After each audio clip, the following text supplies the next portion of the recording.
Welcome to Truth and Liberty. Thank you for joining our daily live call-in broadcast, where trusted leaders bring biblical insights to the issues, and you can call in and get your questions answered in real time.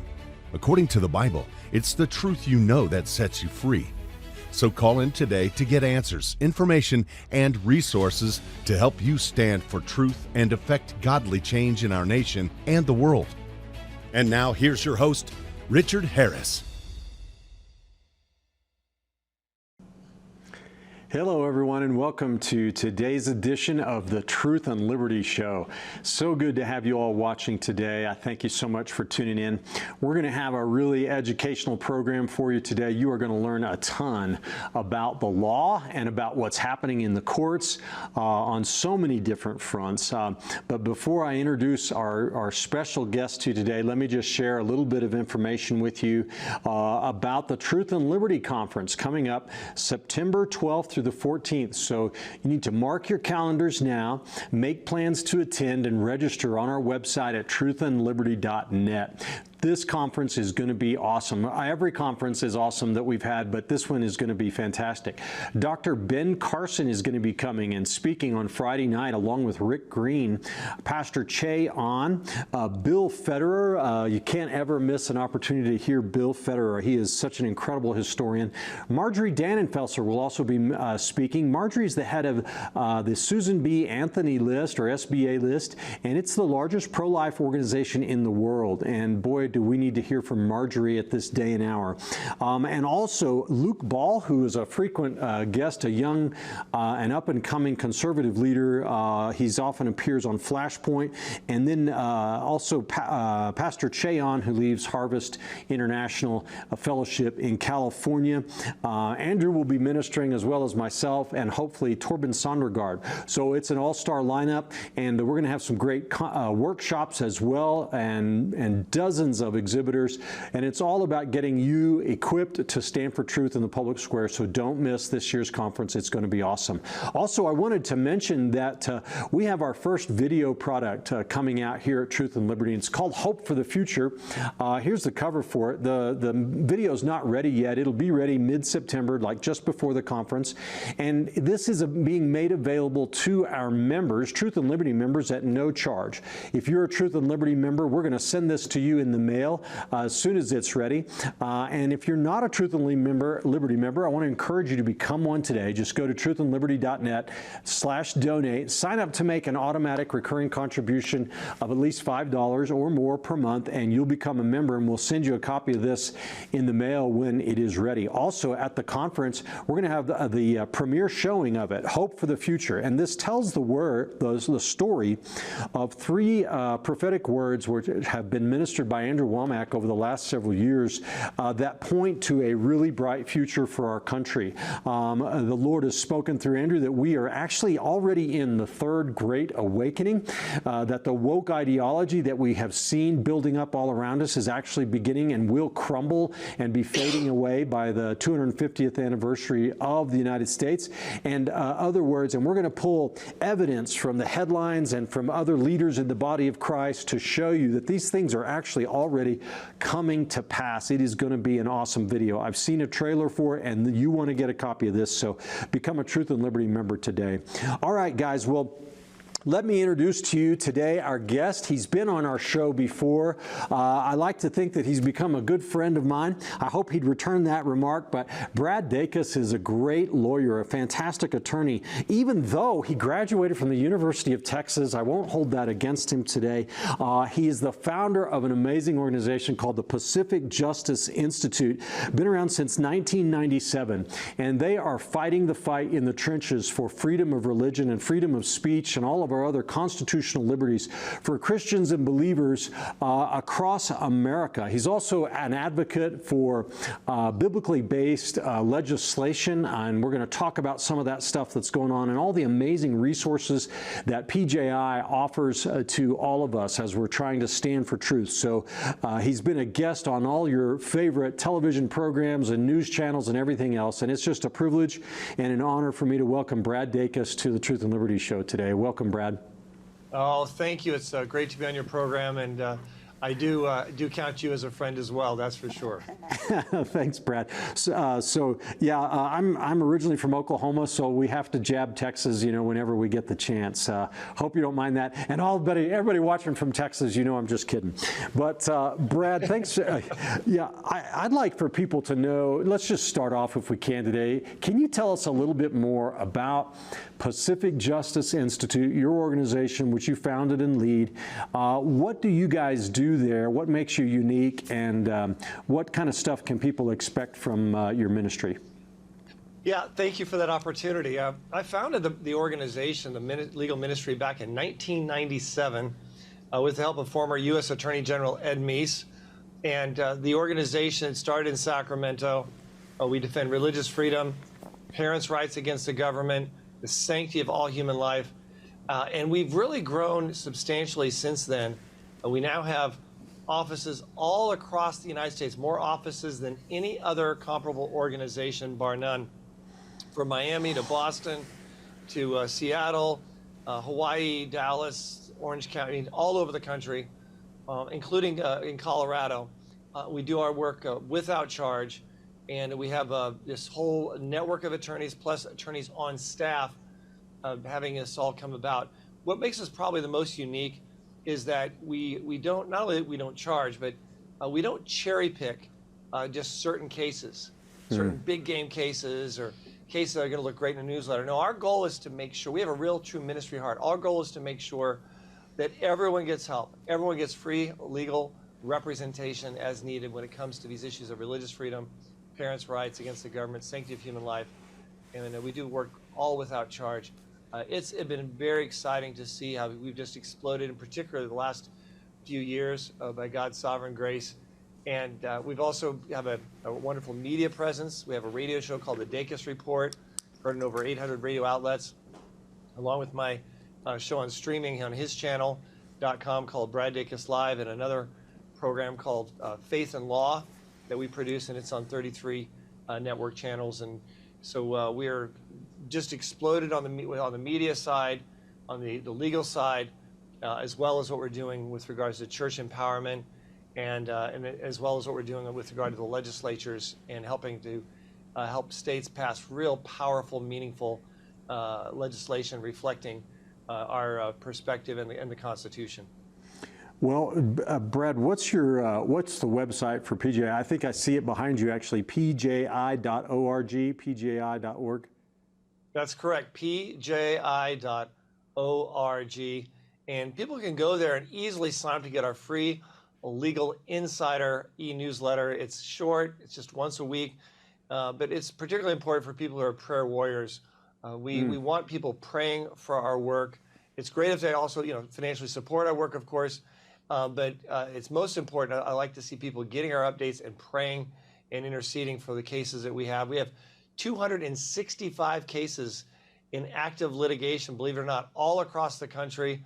And some of those are representing hundreds of clients, hundreds of people in just one case, for example. So this is some of what we're doing, and it's keeping us very, very busy. And it's exciting. Our success rate is over 9 out of 10 of our cases have happy endings for our clients. And it's been really encouraging to see God's grace and enabling us to do a lot of dramatic things to help a lot of people and a lot of ministries and churches and faith-based businesses, for that matter.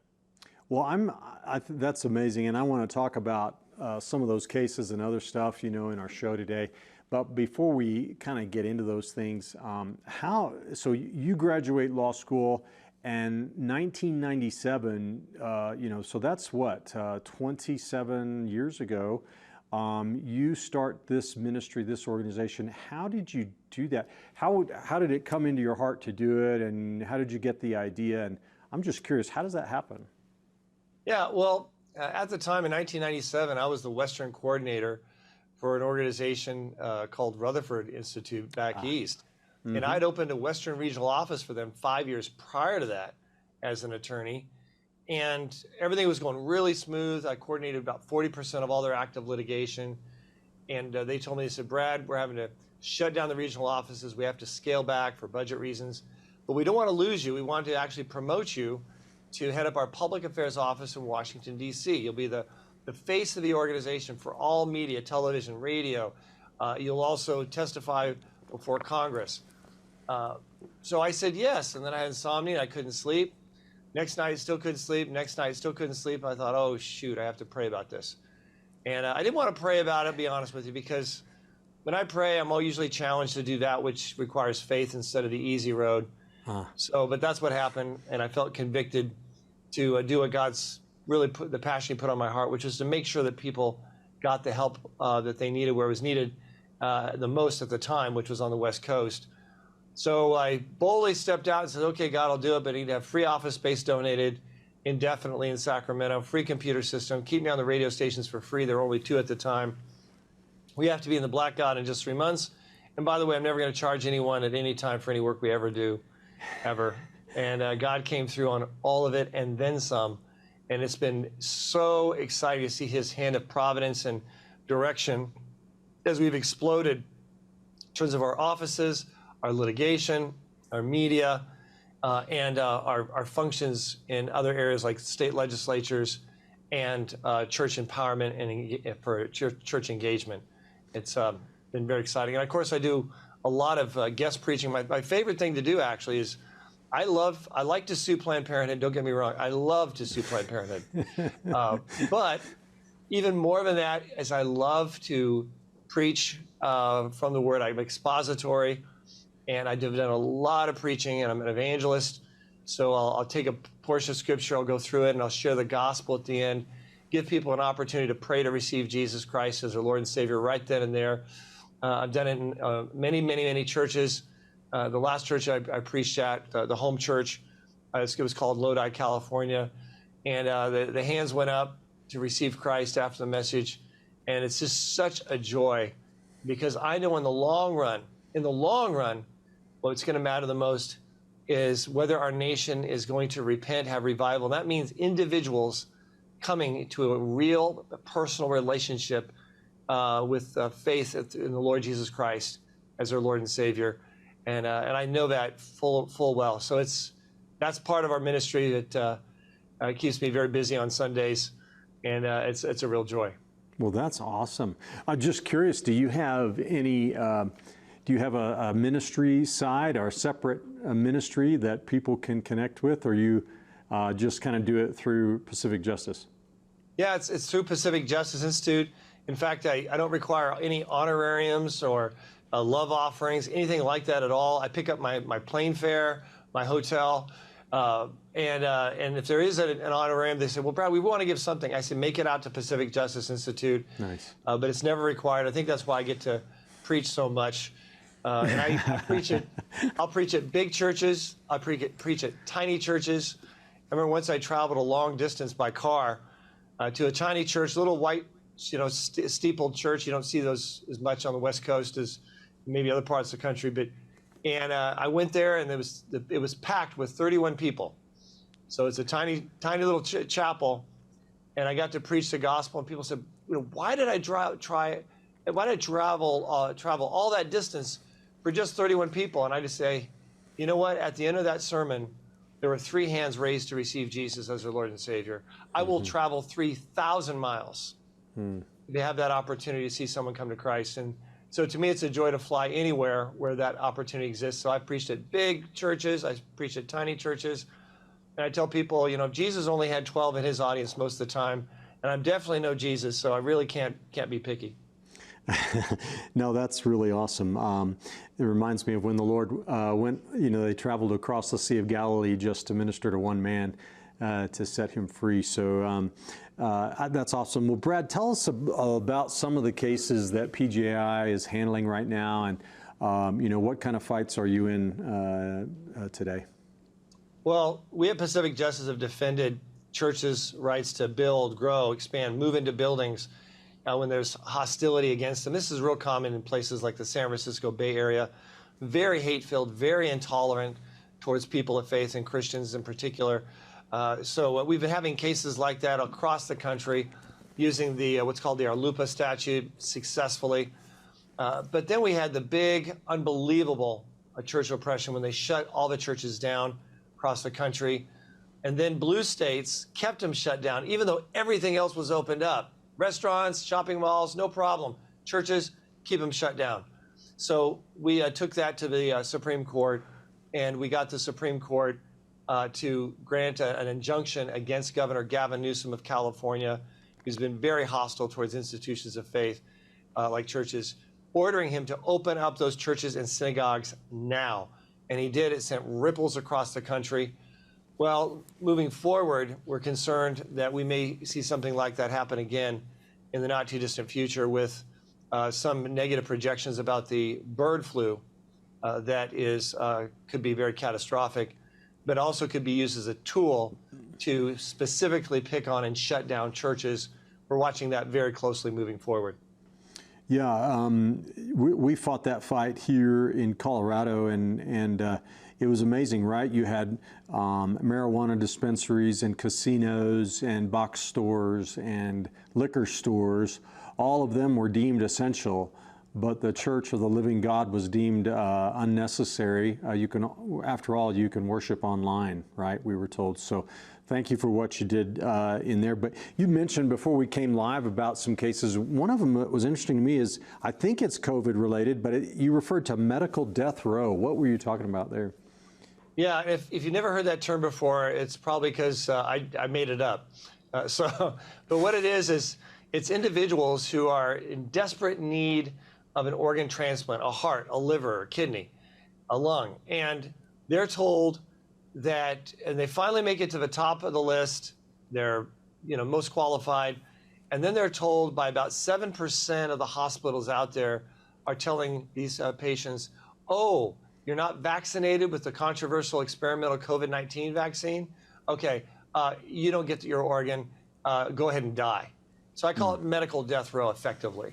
Hospitals making that decisions that are result in the person's inevitable death, premature death. So mind you, about 93% of the hospitals in America, they don't require that.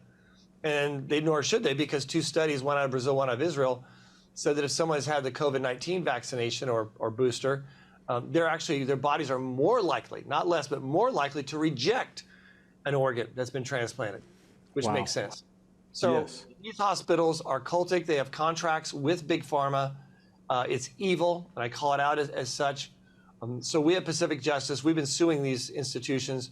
So Trinity Hospital, I think it's in Nebraska, maybe Kansas, we successfully represented 2 people against them.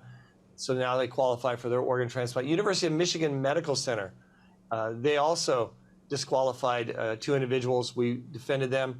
We now have represented more than 95 people successfully. We got another 75 to go to enable them to get life-necessary organ transplants that they would otherwise be denied, and it basically given an effective death sentence on medical death row.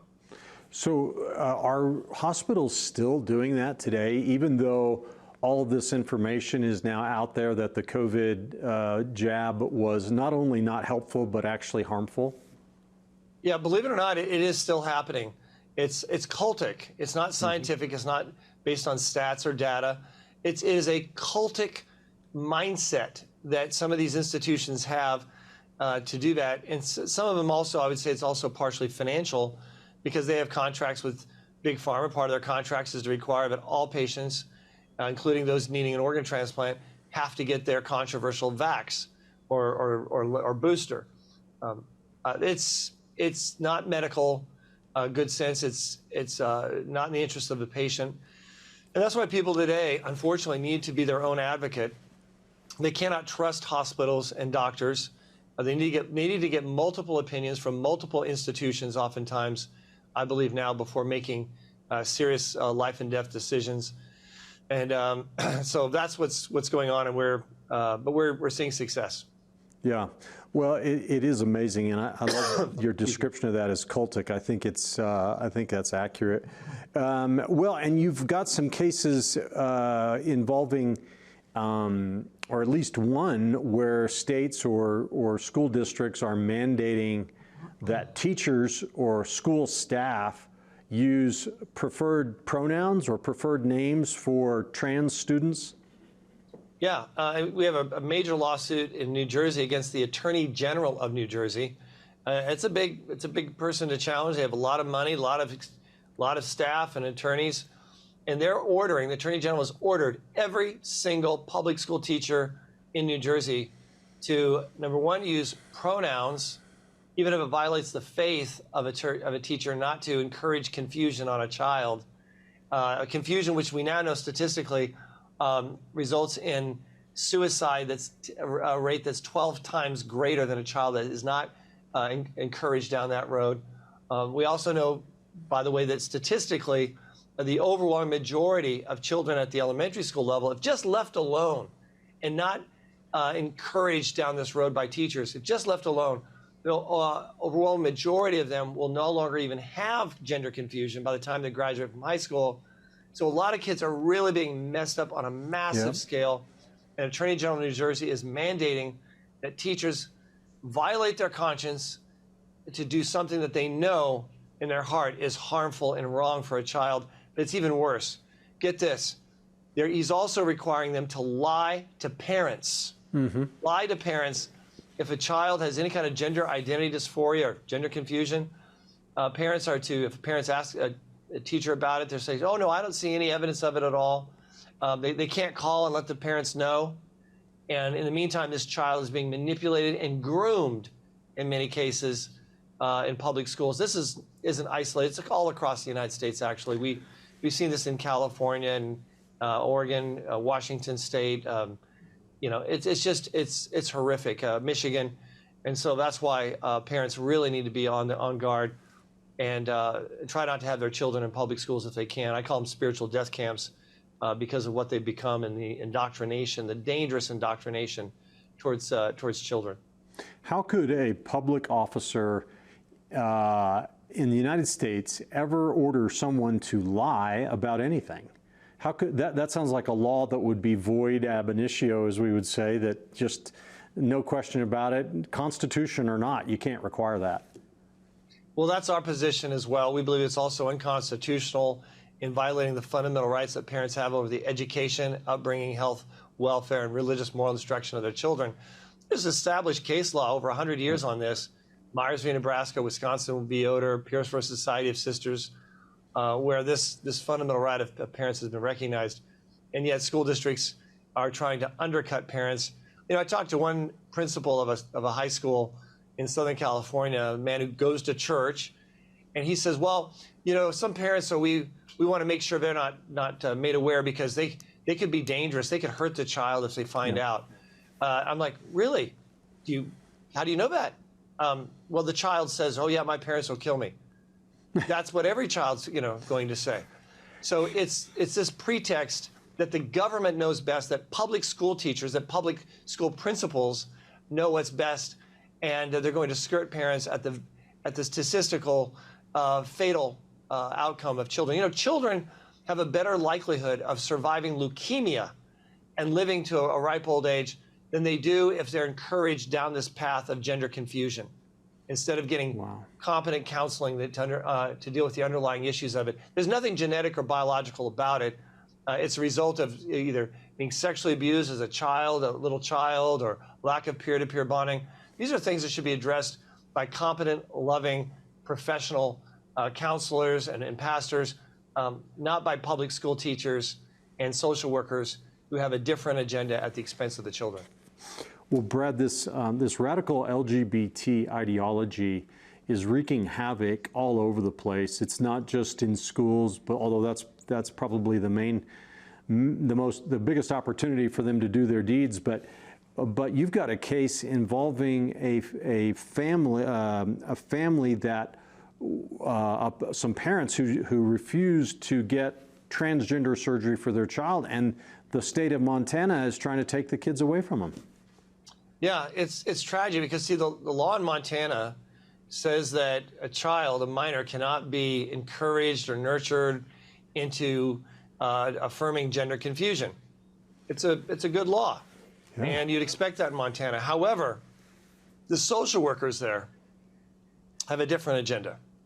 And this child, after it was revealed that the parents did not want the child to be treated in an institution that was going to encourage or even help solicit gender distortion of their body with hormone injections or cutting off body parts from their daughter. When the social workers realized that the parents weren't going to be in favor of that, they said, we've got a place over here in Wyoming that is better to care for the child. Well, the parents started asking questions saying, well, wait a minute, why Wyoming? What's going on in Wyoming? Why not Montana? Is this place a place that's going to inject our daughter with hormones and mess her up? And once they started asking those questions, the Montana social workers took that child and put that child in Wyoming because they were so committed in screwing up this child. That is how evil social workers have become, by and large, all across the country. Not all of them, but I will say the majority, based on my years of experience dealing with them, the majority have ulterior motives and agendas that are not in the best interest of children. In fact, one study came out from, it was Department of Health and Human Services, I think it was during the Obama administration, actually, and it said that most children are actually better off statistically if they come from a moderately abusive home, a real actual moderately abusive home. They're actually better off statistically if they just stay with their parents than if the social worker takes them away.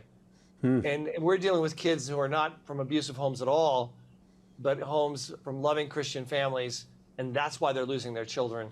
It's catastrophic, and we need federal reform as well as more reform on a state level. Well, this mindset, you alluded to it earlier, the mindset that parents are the enemy, it's in the social workers, it's in the classrooms, it's everywhere. Colorado, a Democrat-controlled state, just in the last legislative session passed a law that they're calling the Foster Kids Bill of Rights. It bans foster parents from talking to their kids about religion, taking them to church without their consent. They're not even allowed to look in their backpacks or on their cell phones to see if they have harmful material there. It turns everything upside down and puts the child in charge, and the foster parents, have to do what the child wants. This sounds like a surefire way to destroy a society to me. You're absolutely right. Children who are in foster care, they don't have the kind of nurturing, the kind of teaching, the kind of supervision that a parent can give them, and it's really catastrophic. We had another case example, very similar to this in Northern California, and the girl was placed in foster care. We got in court, we got them to halt the injections of hormones and cutting off her body parts, but she was still in foster care. And while she was in foster care, while we were litigating, something terrible happened to her. Personally, it was terrible. We ended up winning the case. And in the last hearing, she said to the judge, Your Honor, actually, I don't really feel like I'm a boy after all. And we got to reunited with her Christian family. Oh, that's really good. That's awesome. Well, Brad, we're coming up on a break here. You've got so many cases and you're doing so many amazing things. We want to touch on some of those, more of those when we get back, but we also want to talk about some of the headlines that we're seeing today in the legal arena, some of the stuff including the president and his litigation and things like that. So folks, we're going to take about 90 seconds, share some information, and we'll be right back after that with Brad Dacus of Pacific Justice Institute, so don't go away. With Practical Government, you have experts in the fields that are sharing their perspective, wisdom, and experience. It's not available anywhere else in the world. We're going to teach a Christian heritage of our American government. They're going to learn about the Founding Fathers. We're teaching the Constitution, how government operates, practical skills, and field study. No matter where you're coming from, the world needs you. Whatever God's calling you to do, you're able to do it. To learn more, visit practicalgovernmentschool.com.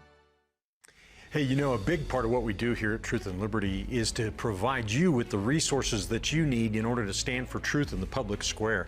So I want to remind everybody to go to our website and check out our resources page at truthandliberty.net/resources, where you can find material that discusses just about every issue we're facing today in our culture.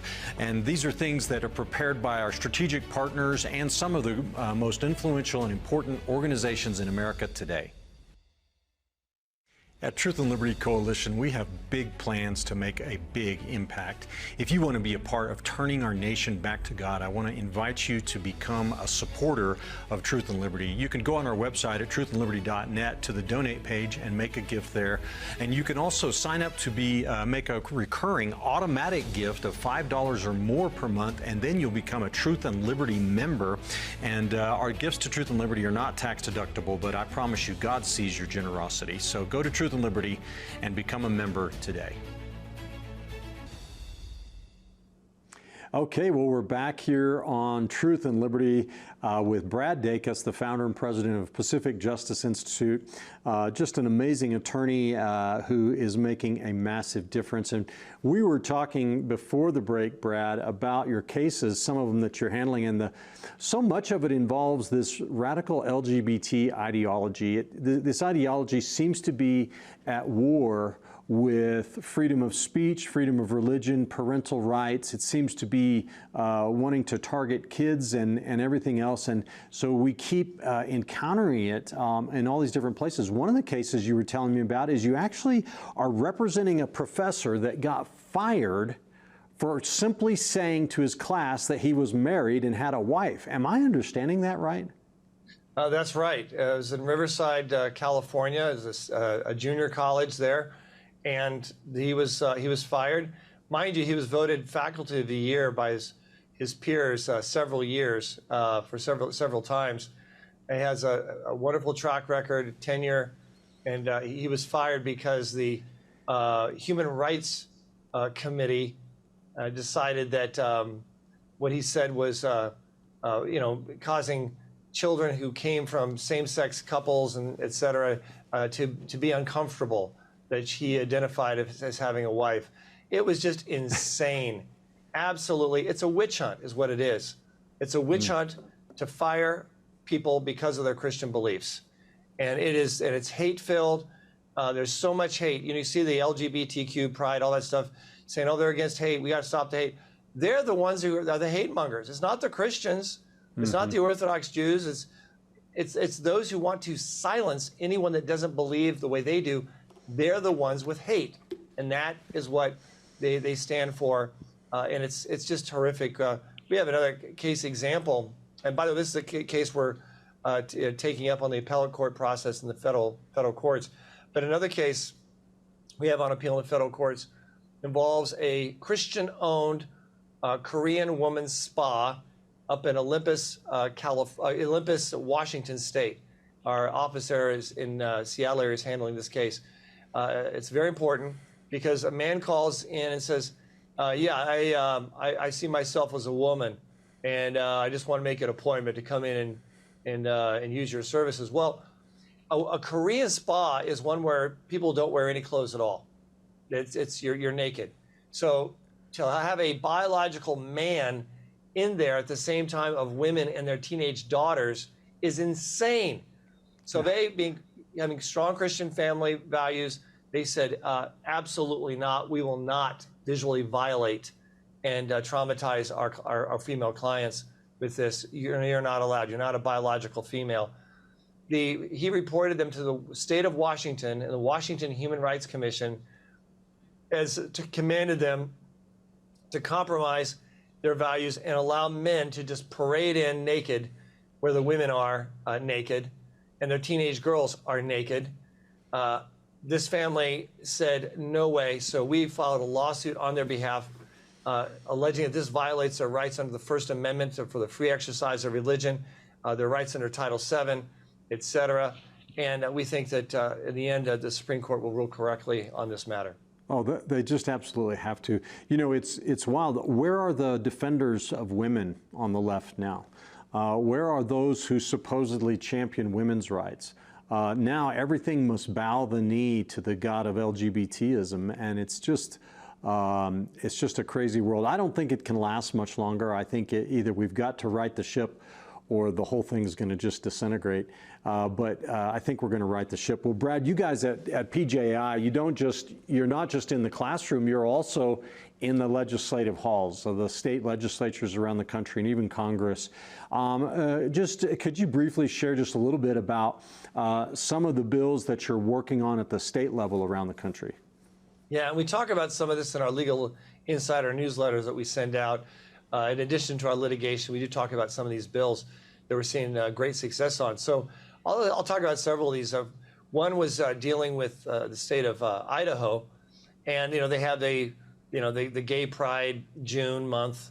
The state of Idaho, we're working with them to pass a law that would have a traditional family month, and that's going to be from Mother's Day to Father's Day, which just so happens to overlap with most of June. And it's very positive. But we think, considering the traditional family is the one that actually is the foundation by which the human species survives and continues to exist, in addition to having the best track record for child raising in terms of education, teenage pregnancies, drug abuse, criminal activity or non-criminal activity, we should really be recognizing and promoting the traditional family. So we're working with that legislature, and we're making a lot of progress. Then in the state of Texas, we worked with them, and I personally testified and led the charge on a law that allows school chaplains into the public schools there in Texas, which has been very, very effective. And every public school can have a paid school chaplain balancing the counselors, which is great. And then we have, which is spreading to other states. Then in the state of Louisiana, we testified in favor of a law that requires all public school classrooms to have the 10 Commandments posted. And it's not in the context of this is the word of God, yea, all you children must obey. But rather it's for to let the children understand the history, the heritage of our nation, and the foundation of a Western law. And our whole concepts of Western liberties and values come from the 10 Commandments. It's also going to be in public universities as well. Every public school professor has to post it, and that's encouraging. And then in the state of Florida, we were behind the scenes on the school voucher law that was signed into law by the governor of DeSantis. And we worked hard to make sure that it would protect and apply to every family in the state of Florida to be able to put their child in whatever private Christian school or whatever school they wanted, including private Christian schools. That's been very effective. And then we also worked hard in 6 states specifically to promote legislation that would say guys, can't compete in girls' sports, period. And they can't go into girls' locker rooms. This has been effective to passing laws in 6 states. That's what we were engaged in. They have since moved on to 11 states, last I checked, have adopted that. A number of states are adopting the chaplain law, the school vouchers, and then the 10 Commandments. That's all already being pushed out in 7 states. So we're seeing some great progress on a lot of issues that are dear to our heart and dear to the hearts of so many parents and families out in America. Well, Brad, I don't know how you sleep, at night doing so much radical stuff like promoting traditional families and keeping boys out of girls' sports. I mean, my goodness, are you trying to cause trouble? No, I'm joking. This is amazing. It's so common sense that it's revolutionary. It's really awesome. I just wish you all the best in that, and we're so thankful for all the work you're doing. But that PJI doesn't just stop there. You also have resources that you provide to the public, yes. And people can find a lot of that stuff on your website. You want to comment on those things? Oh, I certainly do. We've got some valuable, empowering resources, and they're all free on our website. So first on the list that every family with children should have it's an article called 12 Steps to Protect Your Children from CPS, or otherwise known as social workers. And it helps parents from losing their children. Children, once the social worker knocks on the door to investigate your family because of maybe something that was said at the public school or private school by your child to someone else, or a neighbor maybe who doesn't like you may have said and reported against your family. Once the social worker knocks on the door or makes the phone call, it's too late to download the article, because that is where the most critical choices are made, and parents need to know what to do and how to respond to that. This article, it's not long, it's not pages and pages, it's very straightforward. Here are the 12 steps you need to take to protect your child from being taken. I'd say about half the cases where social workers inquire about children, I'd say about half the time the children are taken from the families. Wow. And of those kids that are taken, more than half the time they're not returned. The government keeps them. Why does the government keep them? The government keeps the child because they get $8,000 of federal money per head that they take for every year they keep them from the family. More than $8,000 per head. So there's a huge financial incentive for this. It's sick. It's corrupt. I call it the modern day, just calamity, Oliver Twist calamity of the modern era, if you will. But the good news is this article is such that if parents follow these steps, we've noticed more than a 98% success rate in keeping their children from being taken in the first place. So I highly recommend people to download that on our website under resources. They can click that, and it's pji.org. For evangelism purposes, we have a book they can download for free called Reclaim Your School: Strategies to Practically and Legally Evangelize Public Schools. Now, we at Pacific Justice, we're working hard to help churches rescue kids from public schools, start church homeschool co-ops. But there's still a lot of kids in the spiritual death camps called public schools. So this book enables churches and others, parents, students, etc., even school board members, have a positive impact on those kids that are still there, and to help protect them. Then for business owners, we have a 2-part training series called Faith in the Workplace, how a business owner can evangelize legally their employees, their customers, their community, how their business can partner with churches and ministries to have a real impact for the kingdom. And it's available also without charge on our website, pji.org. We also have opt-out forms customized for each of the 50 states that parents can use to provide some protection for their children who are still enrolled in public schools. Wow, that's fantastic. Well, I wish we had hours here to talk about every single one of those. A couple episodes on the show ago, I had the pleasure of interviewing the founder of LifeWise Academy. So encourage everybody to check out that episode if you haven't yet. In terms of, I asked him the question of, well, I've been telling people for several years now, get your kids out of public schools. But at the same time, we want to reach the kids and the faculty and everybody else in the public schools. And so it's sort of this dilemma. He himself homeschools, and yet he's leading an organization that has off-campus religious instruction during school hours, under Zorak versus Clausen. And so awesome episode there. But Brad, let's talk a little bit now and what the time we've got left, which isn't enough, but let's talk about what's going on in the courts in general and some of the cases out of the Supreme Court recently. There's a new word in our lexicon now that didn't exist a few years ago, and it's the word lawfare. Sort of like social distancing, never heard that word until a few years ago. But lawfare, it's this idea that we see all over the place now where the courts and the criminal prosecution apparatus, the criminal justice system is being used for political purposes to target political opponents and political adversaries. Are we just imagining this? Are we just sort of hyped up conservatives, paranoia, or is this really happening? Unfortunately, it's really happening. It's something I never thought I would see in my lifetime of practicing law now for over 30 years. And I always had the presumption, way back even in law school, that the judicial branch was not political. It believed in equal treatment, equal protection under the law, blind justice, if you will. And now, for the first time ever, I have to say that's no longer the case. The Department of Justice, for example, is on a witch hunt against pro-life protesters who do no violence They're peaceful. They're loving. They don't touch people. And yet they're being prosecuted by the Department of Justice under the direction of the Biden administration to spend up to 11 to 20 years potentially behind bars. What would normally be a trespassing violation up to 28 days maybe at the most behind bars.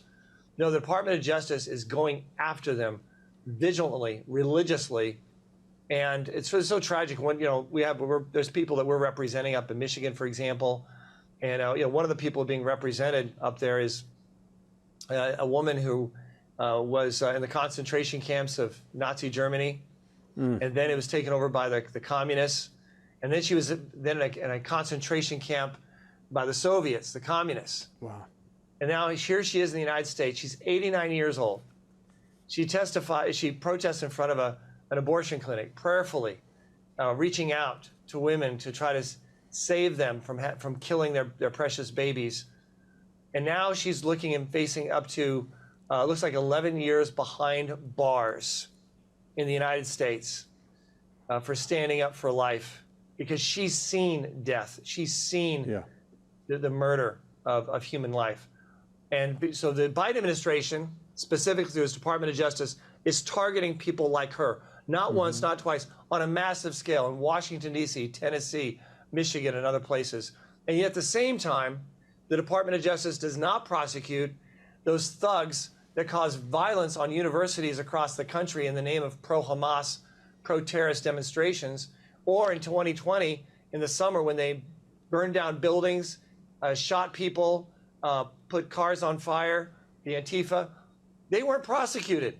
So no problem with that. Department of Justice has no problem with chaos and violence and arson, but they're going after these peaceful, loving people. We're representing a pastor of a church. He's one of those that is looking at up to 11 years behind bars. And this is tyranny. That's just one aspect of the Department of Justice. We have district attorneys across the country, of course, in the Trump cases, which is just blatant, outrageous bias. Each of those cases are ones that no one else has been prosecuted in that context except one person who announced he's running for president, Donald Trump. It is so tyrannical. But we have other cases, people running for school boards, like in California, another one in Arizona, another one in Georgia, who are being targeted by the local district attorneys because they're running for office. And this is what we're seeing, and we need major reform. We're losing the trust and respect of our entire judicial system, particularly in our state courts. And this should be a huge concern for people.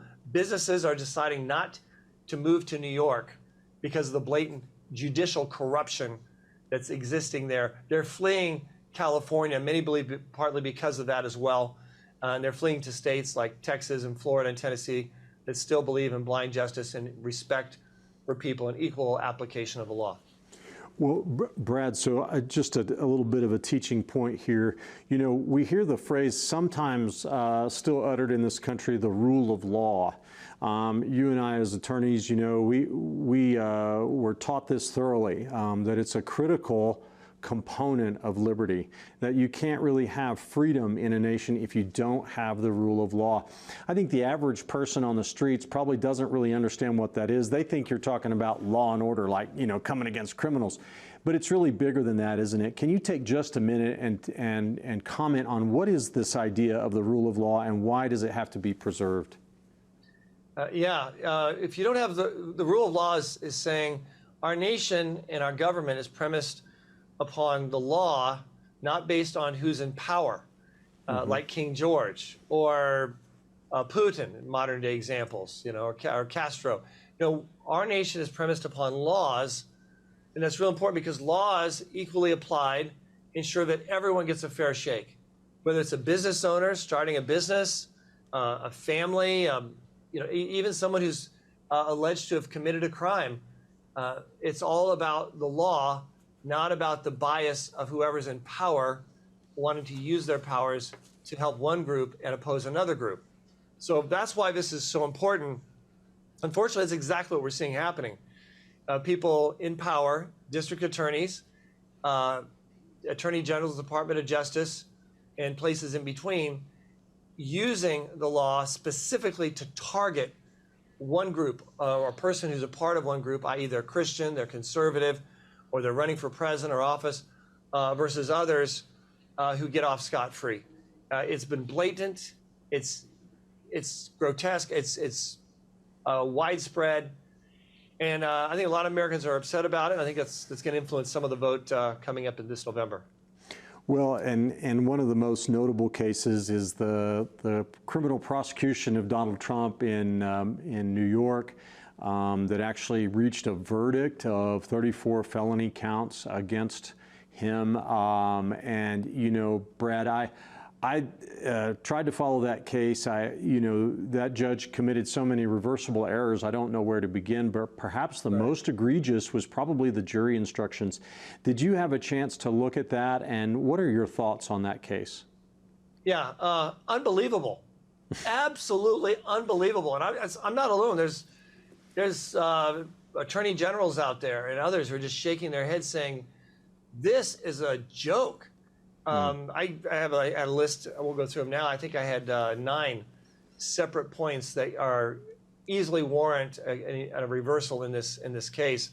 I will say that what's going to happen is, because this is what I predict, in September they were going to have the pronouncement of his sentencing for these quote-unquote felonies, which all amount to simply an accounting decision. You classify something as a business legal expense or as an election expense, campaign expense.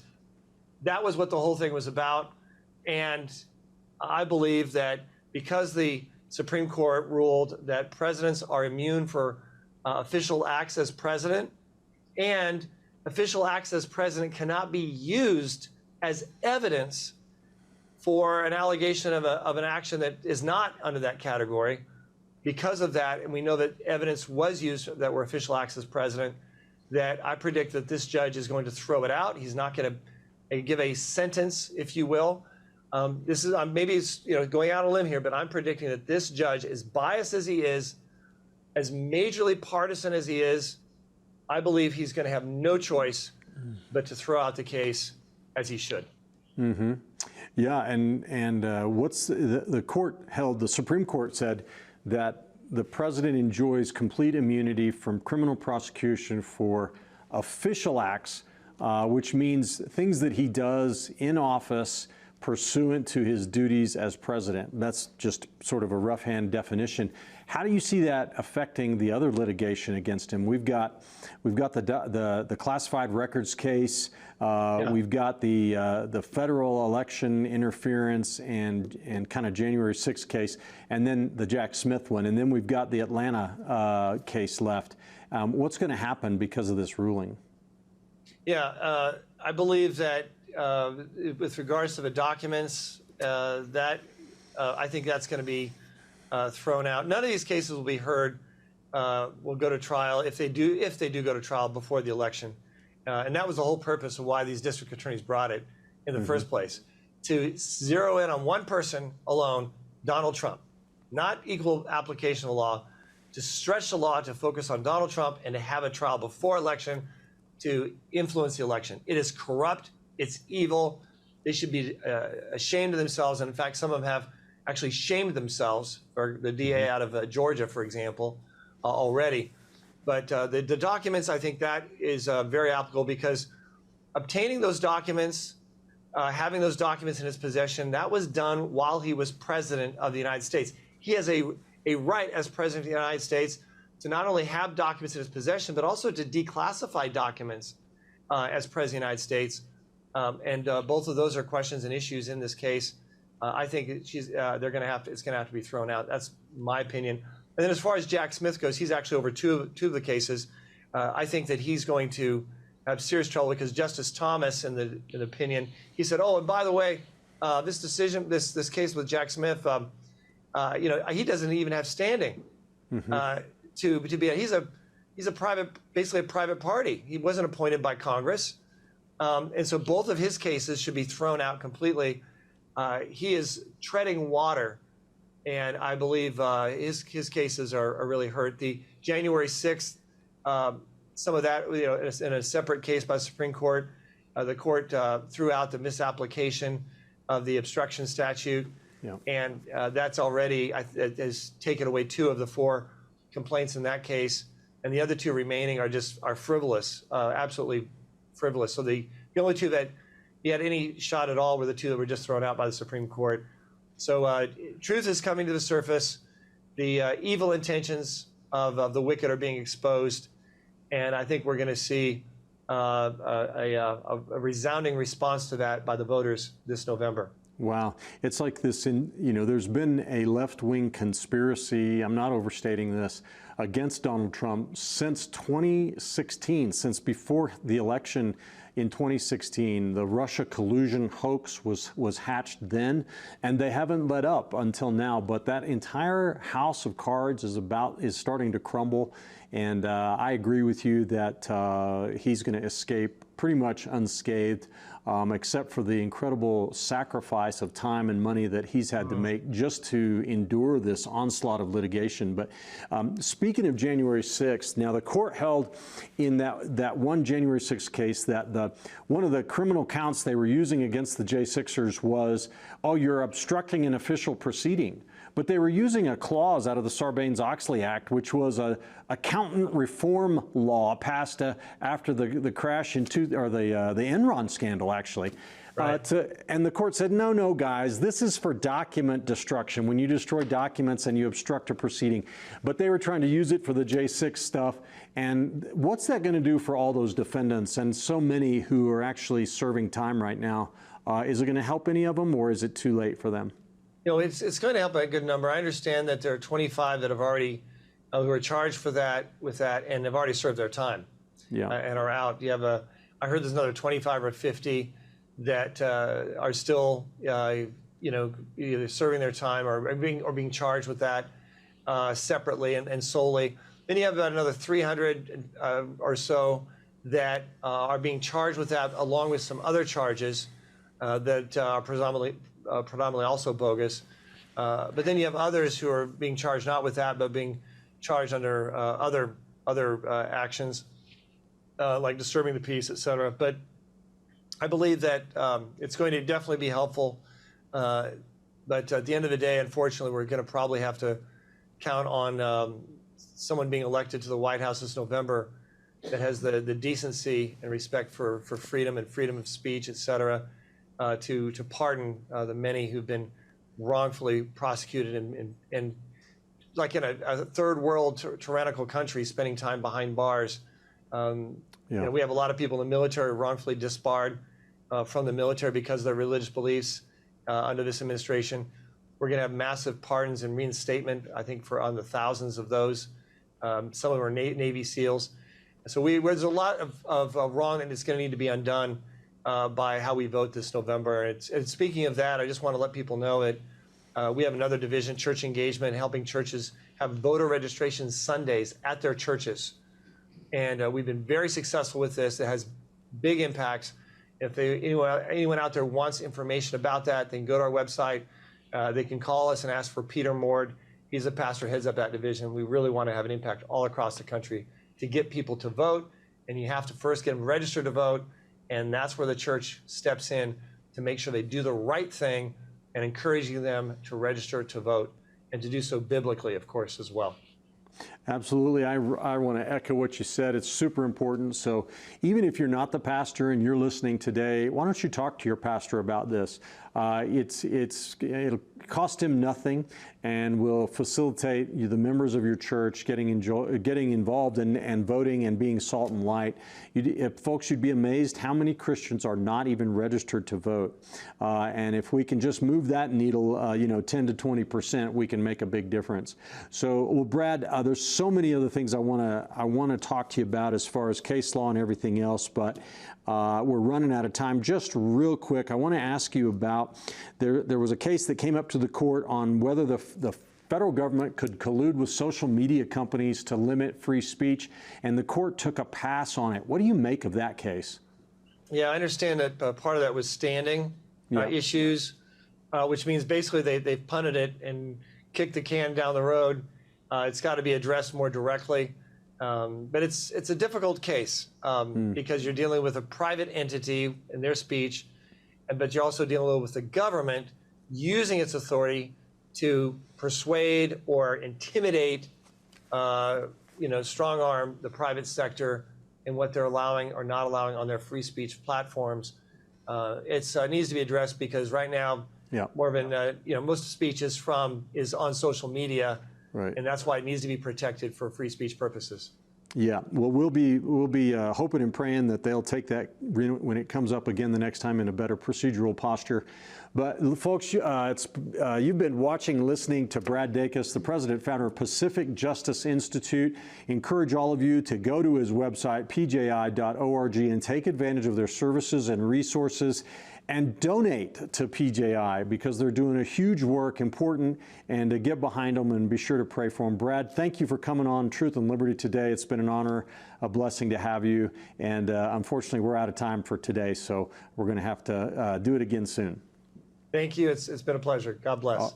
All right. Thanks so much. God bless you, everyone. Thanks for watching. We'll see you next time on Truth and Liberty.